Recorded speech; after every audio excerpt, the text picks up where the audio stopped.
ఇవాళ జరుగుతున్నటువంటి మున్సిపల్ ఎన్నికల్లో బుట్టంగారి మాధవరెడ్డి అనేటటువంటి వ్యక్తికి బీఆర్ఎస్ పార్టీ టికెట్ ఇవ్వడాన్ని తెలంగాణ జాగృతి చాలా తీవ్రంగా ఖండిస్తూ ఉన్నది. బీసీల కోసం 42% ఏదైతే సాధించాలి రిజర్వేషన్లు రాజకీయంగా విద్యాపరంగా అనేటటువంటి అంశాల మీద, ఉద్యోగాలలో అనే అంశాల మీద తెలంగాణ జాగృతి గత 2.5 సంవత్సరాలుగా మడమతి పని పోరాటాలు చేస్తున్న విషయం ప్రజలందరికీ తెలిసిందే. ఈ పోరాటాలు చేస్తున్నటువంటి నేపథ్యంలో మరి అసెంబ్లీలో బిల్లు పెట్టించడంలో కానీ, ఆర్డినెన్స్ విషయంలో వెనకబడి ప్రభుత్వాన్ని రైల్ రోకో చేస్తామనేటటువంటి అంశాలను కూడా తీసుకొని ముందుకు వెళ్ళడంలో తెలంగాణ జాగృతి అన్ని బీసీ సంఘాలతో కలిసి పోరాటం చేసిన విషయం ప్రజలందరికీ తెలిసిందే. మరి మేమందరం కూడా కలిసి చేసినటువంటి పోరాటాల ఫలితంగా 42% బిల్లులు పెట్టి ఆ తర్వాత ప్రభుత్వం ఒక గవర్నమెంట్ ఆర్డర్ కూడా తీసుకొని రావడం జరిగింది.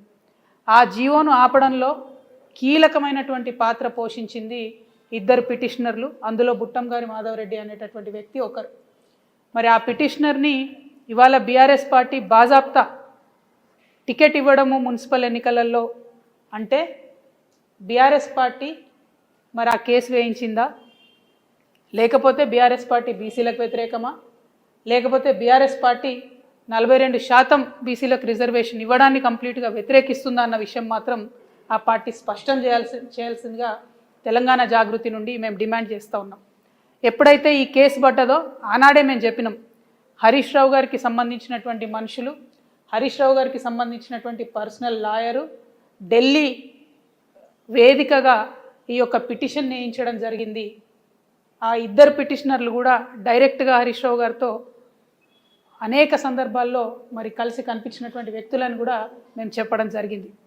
అదేవిధంగా హరీష్ రావు గారి పర్సనల్ లాయర్ ఏదైతే ఉన్నారో ఈ పిటిషన్ వేయడంలో చాలా కీలకంగా వ్యవహరించారనేటటువంటి అంశాన్ని కూడా మీ అందరి ద్వారా ప్రజలకు తెలియజేస్తూ ఉన్నాం. ఆనాడు కేవలం ఒక్క హరీష్ రావు గారే దీని వెనుక ఉన్నారని నేను అనుకున్నా. కానీ ఆనాడు మేము చేసిన ఆరోపణలు యావత్తు బీఆర్ఎస్ పార్టీ ఈ కుట్ర వెనుక ఉంది అని రుజువు చేస్తూ ఇవాళ బుట్టంగారి మాధవరెడ్డి అనే వ్యక్తికి టికెట్ ఇచ్చారని నేను భావిస్తూ ఉన్నా. మొన్న కేటీఆర్ గారు ఎవరికైనా ఓటేయాలంటే మరీ ఇటువంటి వ్యక్తిని తీసుకొచ్చి ఓటేయమంటారని నేను అనుకోలే.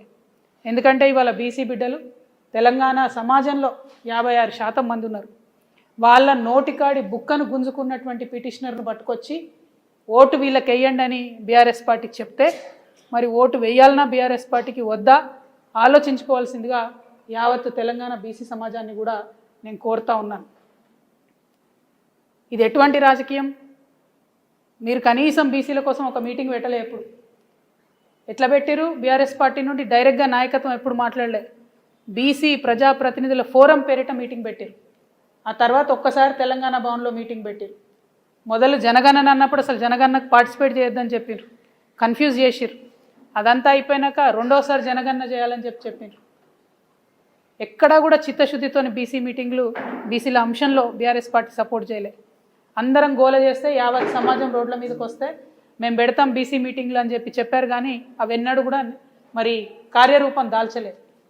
అంటే సమాజంలో సగం మంది పట్ల మీ వైఖరి ఏంటి, మీ చిత్తశుద్ధి ఏందన్నది ఇవాళ తెలుస్తుంది. కాబట్టి మరి ఆ ప్రజలను ఆలోచించవలసిందిగా నేను కోరుతా ఉన్నా.